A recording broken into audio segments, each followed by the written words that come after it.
All right, I am warning you, after this interview, you're going to have a new crush. I can promise you that much.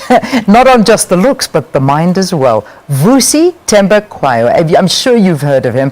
The 32-year-old self-made millionaire is on a new journey of changing the narrative of entrepreneurship in South Africa. He says his aim is to establish and develop high-growth black entrepreneurs in the rural and township markets of South Africa. This he will do by finding and nurturing entrepreneurs through funding, incubation, and developing them into enterprises.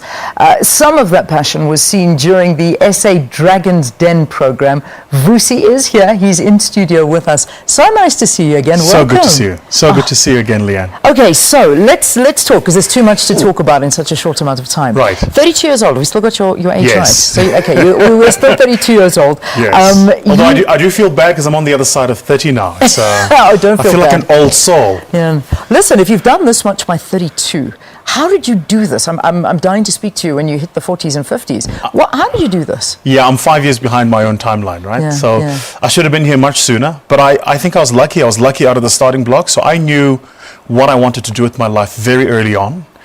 And there was no doubt in my mind about what my life looked like. And so all I had to do was just do it. And the challenge was the just doing part. It took a while to get out of the starting blocks. Yeah. South Africa is a difficult country to do business, especially if you're not the kind of entrepreneur that we're used to in this country. Yeah, right? and obviously it's identifying the gaps, and that's kind of what Yeah.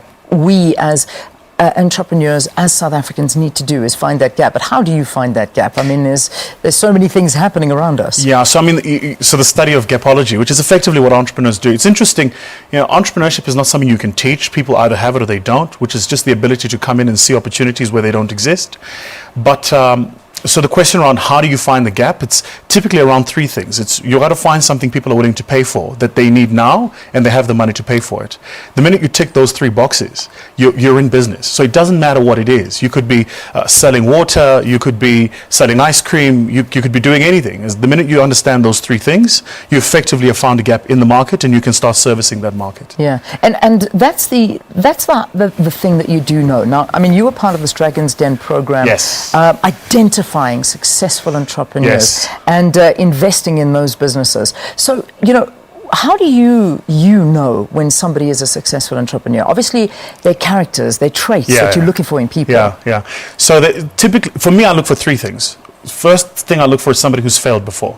So I've never backed my money or put my money in somebody who hasn't tried something and hasn't failed. Because if you haven't failed, the theory of failure, entrepreneurship is interesting. It's a lot like swimming. So if I gave you a textbook on how to swim and you read it for 3 years and then I took you and chucked you in the ocean, you'd sink. Because swimming isn't a theory thing, it's a practice thing. You have to do it to know how to do it. So the first thing I'd say is it's somebody who's failed. I love people who failed because they've proven they've tried something and that they know what's on the other side of not succeeding, which is this failure thing.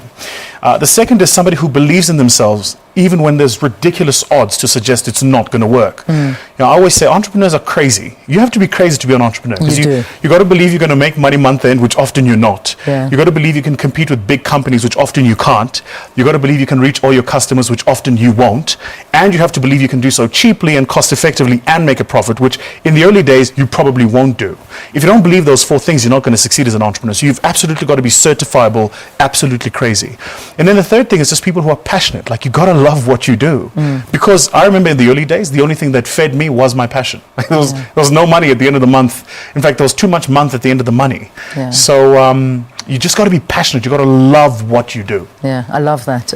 Too much month at the end of the month, because I've been in a situation like that before, and it's not a nice place to be. It really isn't. But I want to talk a little bit about color now, because this is. I mean, it's there. It's in black and white. Excuse the pun. But out of the 16 businesses on this Dragon's Den program, only. Of those funded, only 4 went to blacks, and 1 was to a female. Yes. What is going wrong? I mean, when you look at the population, that is not representative 100%. of the population. But obviously, it's not about color at that time. It's about entrepreneurship and that way of thinking. What is wrong with the black power of communities? Let me juxtapose that by then saying, remember, of the 5 of us who are investing, 4 were black. So just to be clear, you've got 80% investors who are black, but the investment complexion doesn't reflect the people investing or the dynamics of the country. And money does not know color, does it? 100%, which is the thing, right? So in this country, we've taken a and this is I'm very unpopular for having this view, by the way, but entrepreneurship is not a race thing. You're either going to do it or you're not. Let me put it to you this way. Nobody has ever shown me favor in business because I was black. I was in business because I was in business. The fact that I was black then became an added advantage. So if you want to be in business because you're black, odds are you're not going to survive it. Because at the end of the month, the debit order doesn't ask you, are you black or white, so am I debiting your account or not debiting it? At the end of the month, your customer doesn't go, are you black or white, so am I paying you today or at the end of 30 days? They're going to pay you by their payment terms. So, you asked the question around why was that the investment complexion? It's typically because we have a very big problem in this country around developing real black entrepreneurs, but I mean real entrepreneurs, not the guy who registers a company, gets a tax clearance certificate, opens a bank account, then goes and starts applying, then goes and starts filling in database registration forms to wait for somebody to say supply me. That's not entrepreneurship. That's being a businessman. Those are not the same things. No, so we don't have that. What we also don't have, and the other thing we've done is we've taken, in the main, very talented black people and have done two things to them. Gave them very high-paying jobs in corporate, so there's no incentives to start a business, because I can go get an education and get a good job in corporate and live comfortably. Or, and this is the worst thing we did, is we then said, well, here's BEE transactions, so you can take 26% of a company you played no role in building, and tomorrow you can buy a Range Rover, just like that. So the minute you distort the reward risk system, which is what entrepreneurship is. I take a risk, in future I'm going to get a reward. The minute you distort it, people then don't flock to this thing called entrepreneurship. I spend a lot of time in Kenya, and I've often said, I will fund a Kenyan entrepreneur over a South African yesterday.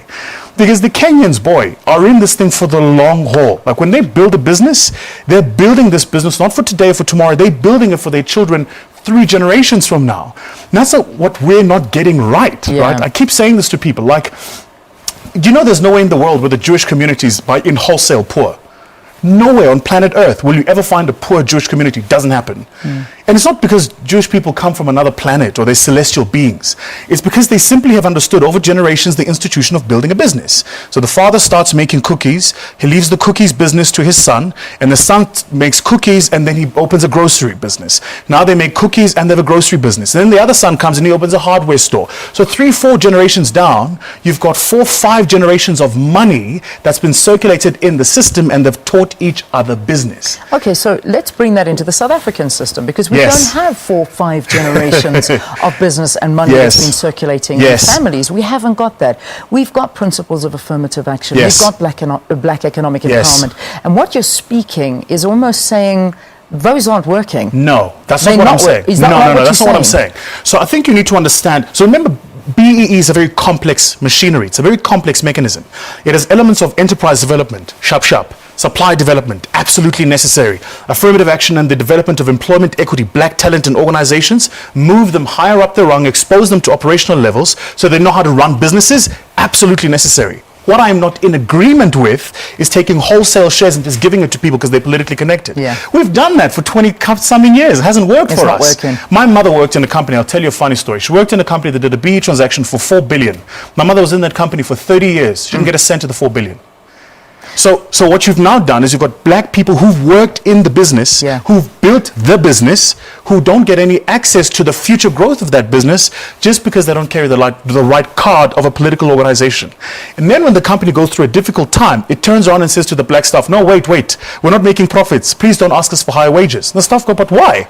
We're not participating in the profit growth of this business, so why must I let you make profits in future when you're not letting me be a part of the dream? So there's a big conversation to be had on both sides around how we build real entrepreneurship. South Africa, in my view, is at a crux now. We're at a turning point. We're either going to do one of two things.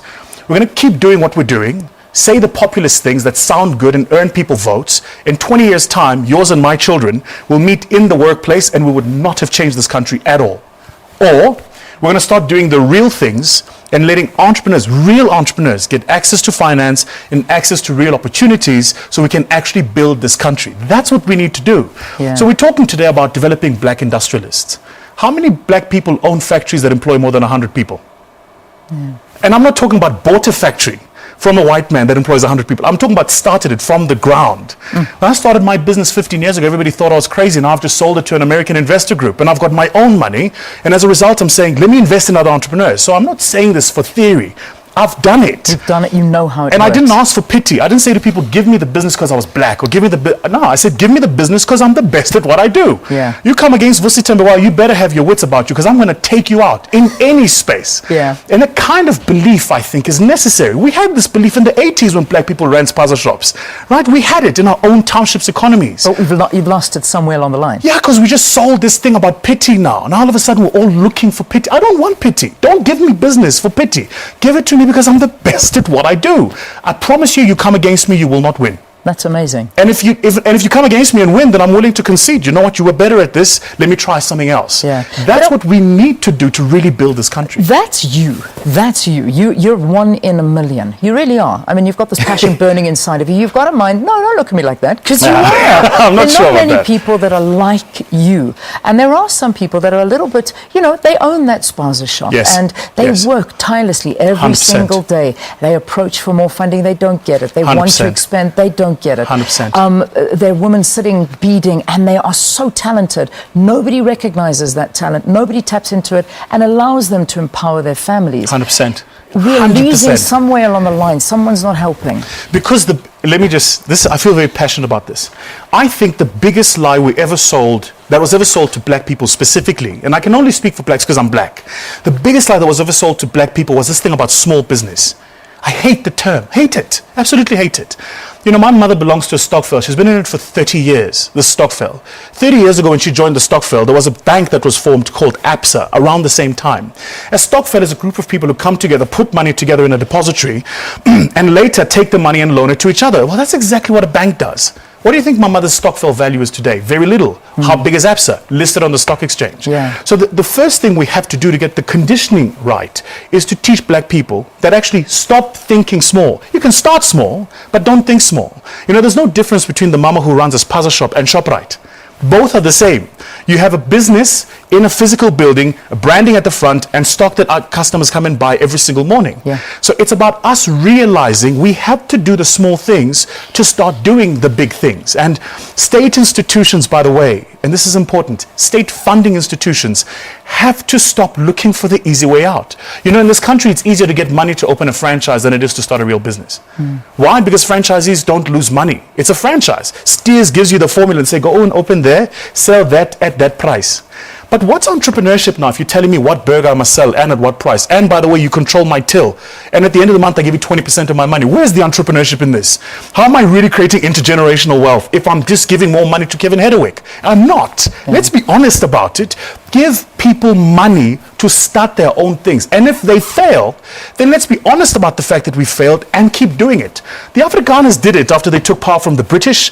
The Jews did it in Israel. We need to do the same thing, which is Absolutely. just do the hard work. Absolutely. I love your way of thinking. I'm tired for you. Yeah, I Your brain is moving. Okay, just quickly, we're gonna take a break here on the program, and afterwards we'll tell you how Vusi is giving away 40, inviting applicants for 40 businesses. But I'll tell you about that in a short while. Vusi, thank you for your time. Thank you very much. Very much. Thank you.